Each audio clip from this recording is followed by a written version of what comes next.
Good evening, everybody. This is Professor Groover. I want to start by welcoming you to Business Law. I'm very excited to be your instructor, and I hope that you have a good experience in the class.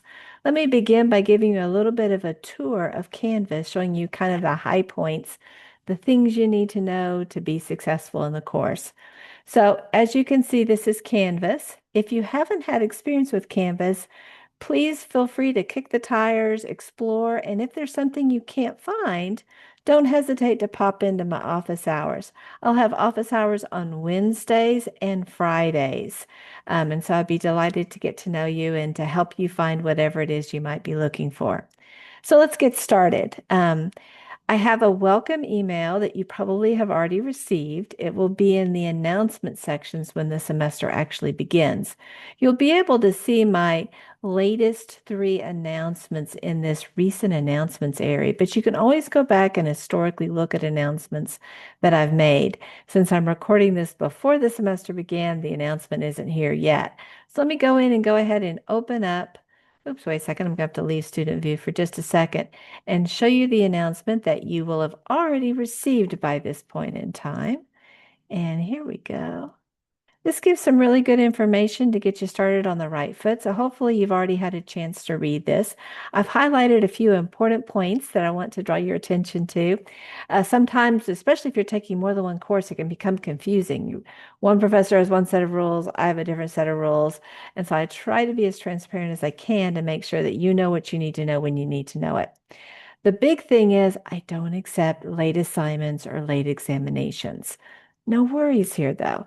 I've planned this course so that there's abundant time for you to accomplish all that you need to accomplish. And there's a lot of grace in the course. So let's say you forget an assignment or you've got some technical issue that comes up. No worries. I drop a lot of grades in this class. I drop them for just that reason because life happens to us all. You're under the weather. You have a family situation you need to attend to. You've got a work crisis. You just don't feel it on a particular day. No worries. It is perfectly fine and expected that you won't do every discussion board, that you won't complete every assignment, that you won't take every quiz. I only use your 10 highest grades in these categories. And we have about 17 in each one of those categories. So you can see there's a lot of grace here. No worries if you don't get to one or another particular activity. Um, Here I have some information about the numbers of quizzes, et cetera, that I do in each one of the categories. The one thing I do want to flag is that the discussion board that is introductions that we're going to do at the very beginning, that is a mandatory discussion board. It's also the easiest one to participate in. So if you follow the instructions, you'll do great on that. So keep in mind the no late assignments or no late quizzes, also no late examinations. I give students a whole week to take the examinations. And please, please, please do not wait until the last day. You don't have to take it on the first day, but take it maybe 2 or 3 days before the end. That way, if you do have a technical difficulty, you're covered. You can email me, we can figure out what's going on and come up with a solution. If you wait to the last day, that may not be an option, and I don't extend the deadline. It breaks my heart to give somebody a 0. I don't want to do that to you. You don't want to have that happen to you. So please consider the last date not one you're going to consider taking a test on. The first 6 days, awesome, amazing. Any of those days, feel free, go for it. But save that last day for that very unexpected situation where you have some technical issue with your test. So keep that in mind when you're scheduling things to save that last day for those emergency scenarios. Another thing I want to flag is please, please watch all of my lectures. If you have to make a choice, and I hope you don't, but if you have to make a choice between reading the textbook and watching the lectures, read my lectures. Listen to my lectures. Listen to them at double time. Do whatever you need to do. I realize that you may have some other commitments going on, but you do need to listen to the lectures. A second thing to keep in mind when you're thinking about the actual content of the course is the vocabulary kills students. Students who are not successful in this course are the students who haven't learned the vocabulary. This course is not hard, but there is a ton of words to learn. And if you don't learn them, you're not going to do well. It's just as easy or as hard as that. And the thing about the human brain is we don't learn a lot of vocabulary in just a few days. You can't cram vocabulary into your head. You have to pace it over the time. So I would suggest setting aside 2 or 3 sessions of 10 or 15 minutes during the day. It can be maybe during your lunch break at work, or maybe it's before you go to bed, or whatever that works for you. And use Quizlet or whatever tool you like to practice the vocabulary from that particular chapter, and maybe to practice the vocabulary from the previous chapter or the chapter before that. So you are giving yourself a lot of opportunities to get familiar with those terms. We will be using HonorLock for the final examination and the midterm examination. If you haven't worked with HonorLock before, it is a automatic proctoring tool that uses AI to kind of see what's going on as you're taking the exam. There are human beings who are also monitoring your progress on the examination. I am a bit of a stickler when it comes from running your HonorLock examination. I do that because I want to protect you. I want for expectations to be super, super clear so there's no possibility of someone not knowing what I'm wanting you to do. So I have very detailed instructions in the document called examination instructions.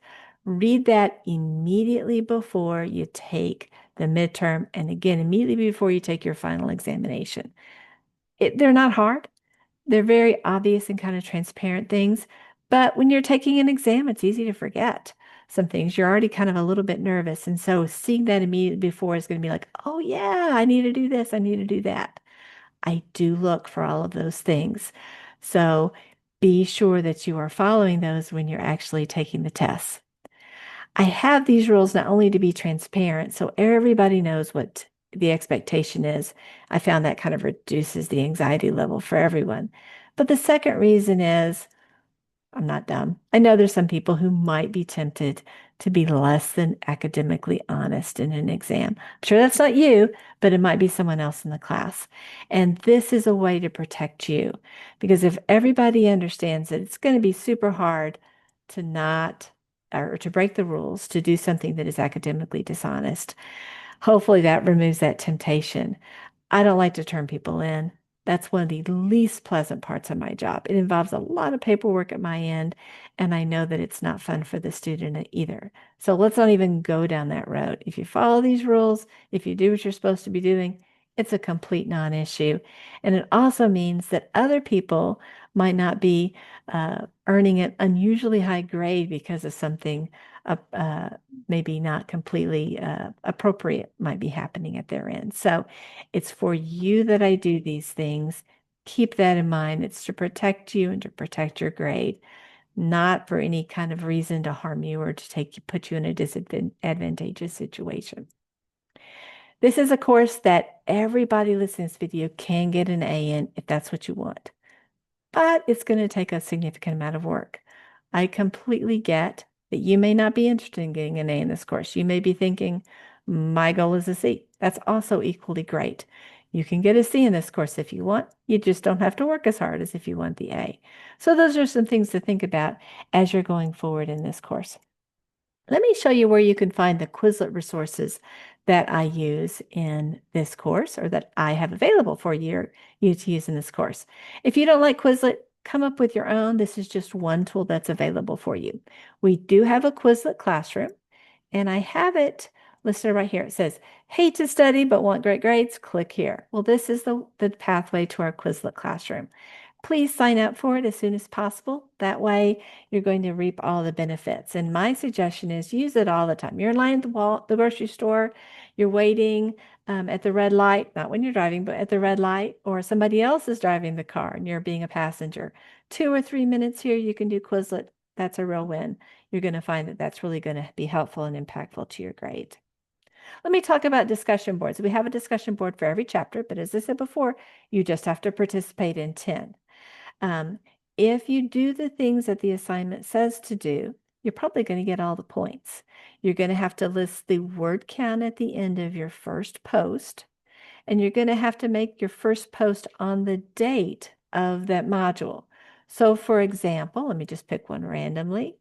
For the Chapter 3 module, you're going to make this post on Friday, June 13th, your first post.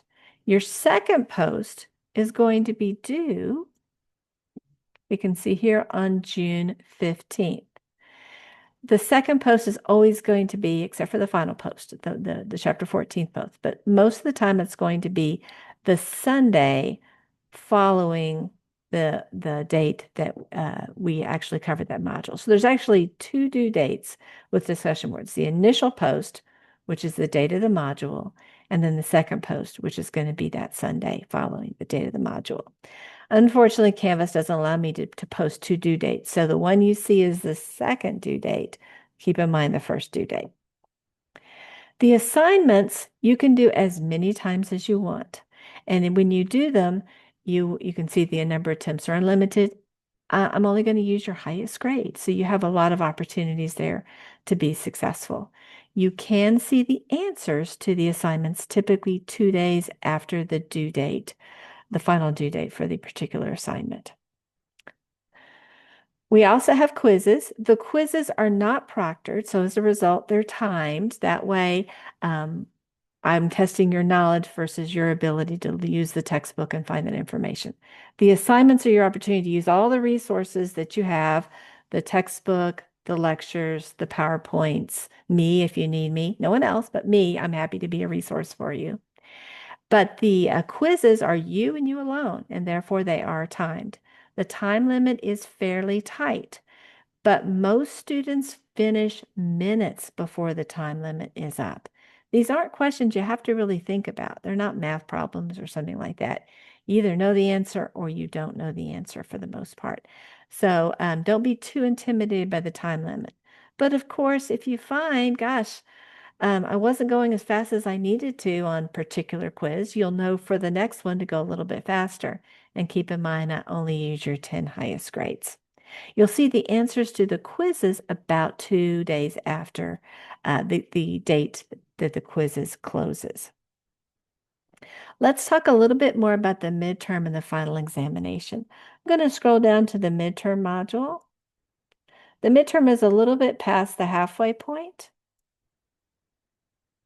And you'll see the midterm is actually here. You can enter the midterm either by clicking on this or by going to HonorLock directly. But before you do this, in fact, literally a minute or two before, remember to review the examination instructions. I want to highlight just a couple of things. You need to pick an area for your test where there's no papers, there's no wall hangings, there's no books. It is just your computer, your smiling face, a tabletop of some type, and a chair. Very, very bare. You may have to spend a few minutes kind of clearing out the area, moving it far away from your desk area. You have to do a pretty extensive room scan. I'm expecting you to spend 3 or 4 minutes doing it, looking in all the nooks and crannies, looking underneath the table, underneath your chair, looking at your seat. So you'll actually have to get up and take a picture of the seat of your chair, looking all around the room, up and down, to make sure that I see the complete area. Err on the side of showing more rather than less. Take time to do this. Go slowly. Keep in mind, you're trying to demonstrate you're doing everything right. And because you are, there's no reason to do it quickly. You're going to show me everything that you have in that area. You can't take a break, and you shouldn't take any pictures during the exam. No one else should be around. I suggest that you do it when no one else is at home, but at a minimum, close the door and let everybody know, hey, this is time that I'm not going to be available. If you have small children, make sure somebody else is watching them during that time. There is a time limit on the test. It's 90 minutes. It is almost impossible to take 90 minutes on the exam. You have to be really intending to do it on purpose. Most people finish in half that time. The only reason I include 90 minutes is that I know there are some people who perhaps are intending to do something that falls outside of academic honesty.